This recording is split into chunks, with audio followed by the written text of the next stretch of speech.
Hey guys, welcome back to today's video. Today is Thursday, July 23rd, 2020, and today I'm going to be talking about this new NBC News poll that released that showed Donald Trump now trailing amongst the senior demographic and trailing by a much larger margin than 2016 amongst college-educated white voters. While this poll does end up with some good news for President Trump amongst minority voters, he seems to be losing his lead that he had over Hillary Clinton 4 years ago amongst white voters without a college degree, and Joe Biden seems to be expanding the 2016 margin of victory amongst white voters with a college degree.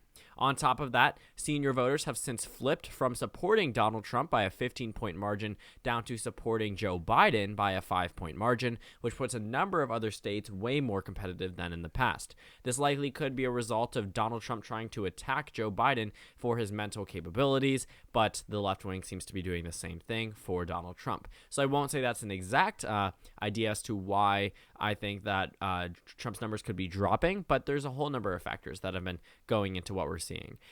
Looking at the age group 65 plus, these people practically lived through the civil rights movement. These are people that understand the very reason as to why these protests are very important to a lot of people in this country.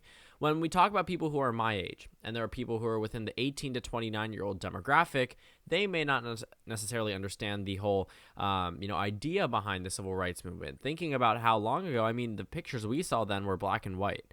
When we saw them growing up, learning about it in textbooks, but realistically, there are people that have very well, that are alive today that spoke at the civil rights movement. So that definitely is something that I could see, pushing away some senior citizen voters that lived through a very troubling time for the country and now are, in a way, reliving a lot of the whole racial tensions that we see in this country. And Donald Trump is by no means, making it, I guess you could say, better. A lot of America agrees. I think 67% in the recent data that we've seen believe that Donald Trump tweets to intentionally divide the nation. When you're a president and the country believes that you are intentionally trying to divide the country, and I do think that there is a method to his, I guess you could say, madness at tweeting out that all of these things about, the Black Lives Matter movement and things that are said by Democrats versus Republicans. Dividing the country worked for Donald Trump in 2016, creating a very divisive and polarized nation entering through the following 4 years.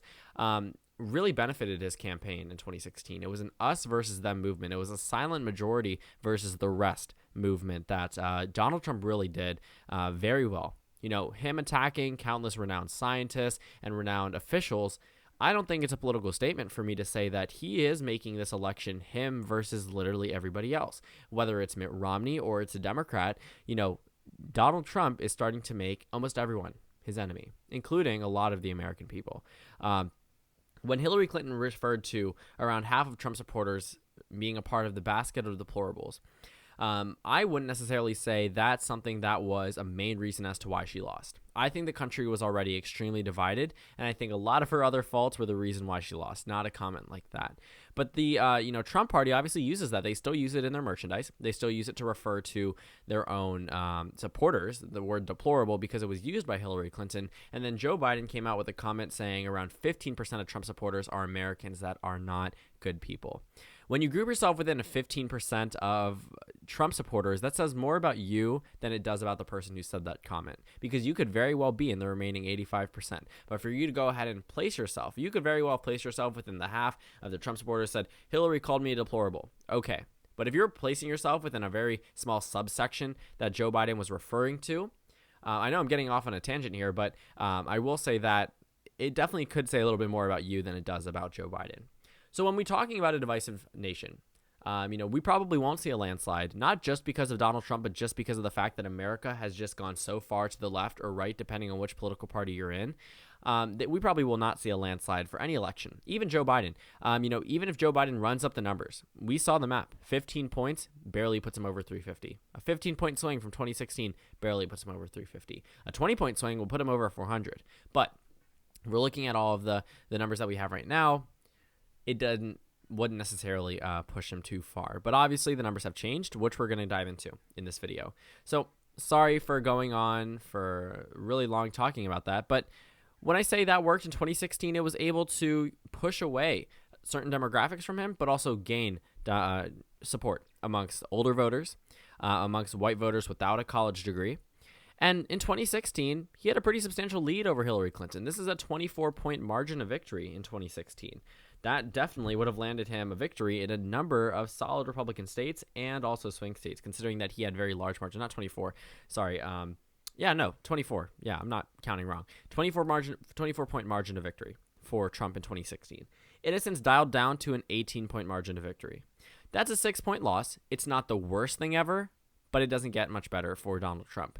You see, yes, Joe Biden may be losing support amongst Hispanic voters and black voters, 5% amongst black voters and 9% amongst Hispanic voters, but Donald Trump is literally gaining no voters from this. He's at the same exact number as 2016 amongst black voters, and amongst Hispanic voters, he's up 1%. So where did this 14% go?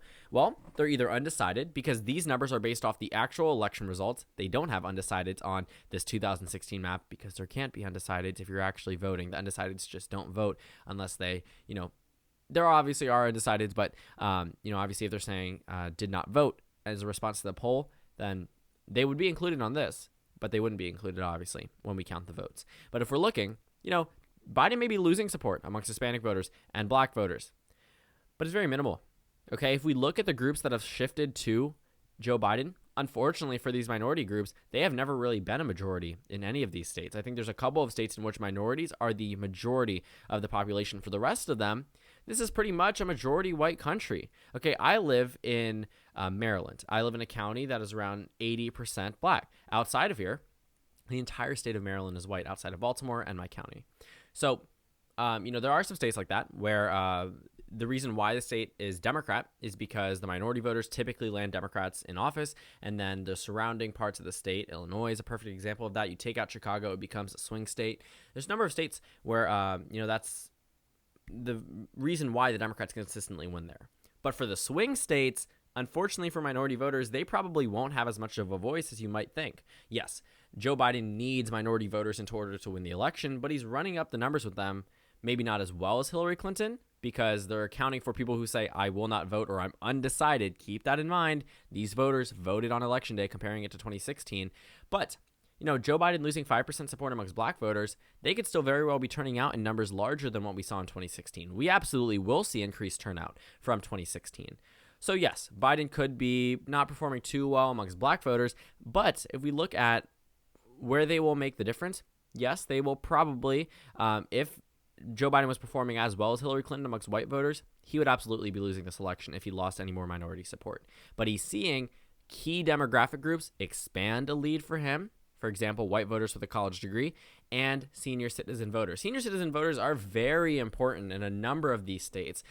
Almost all of these states have a lot of these swing states have a very large senior population. Florida, the senior vote is huge there. We talk about that all the time. We talk about the senior vote. We talk about the Hispanic vote there. But interestingly enough, the Hispanic vote only accounts for around 21% of voters in Florida, only 17% in Arizona, I think 20% in Colorado. So yes, Joe Biden may be underperforming them by 9% compared to Hillary Clinton, but if he's drastically outperforming her amongst white voters with a college degree and senior voters, they definitely could counteract that potential loss that we're seeing.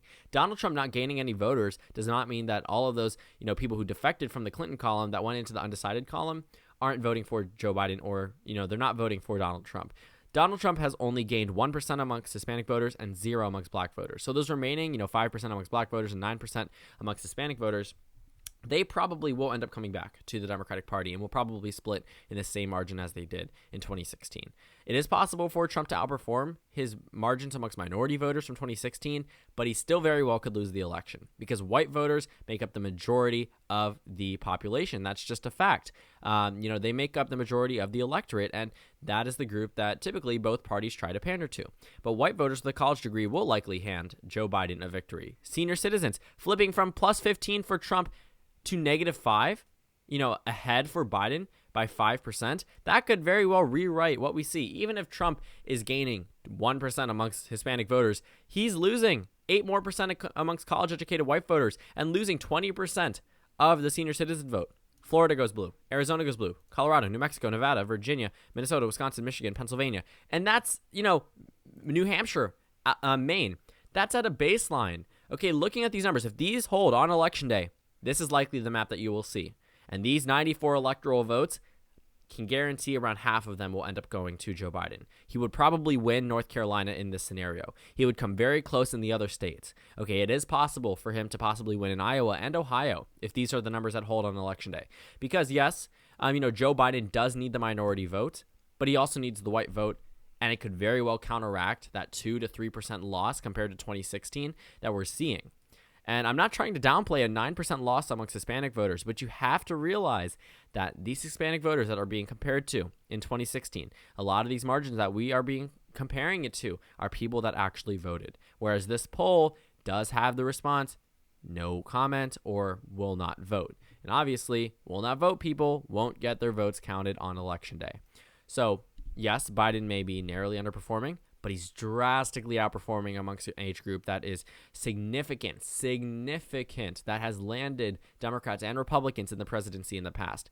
And a 20-point swing from 2016 amongst the oldest age group, younger voters typically vote more liberal, which means it's going to be even more difficult for Trump to come out on top or even come close to winning the presidency. Because at this point, Biden's already at 333. Trump's only at 126, with 79 swing state votes. These are not Republican votes that I just haven't characterized. Yes, I expect Trump to do well in these states, but if those numbers hold on Election Day and Biden's outperforming the numbers that he has right now, Texas could very well go blue.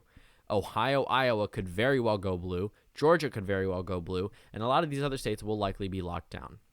So, I think there's a lot of warning signs here for the Trump campaign. They definitely need to ramp up their efforts to win back the senior vote. They can't win without it. They probably won't win white voters with a college degree, and they can't afford to be, even though it's narrow, dwindling down amongst white voters without a college degree. Because yes, this demographic will still probably vote for Trump by a very solid margin, but white voters with a college degree was a lot closer in 2016 than it is right now. That's going from a 9-point lead for Clinton to a 21-point lead for Biden. Okay, so keep that in mind when we take a look at all of this data.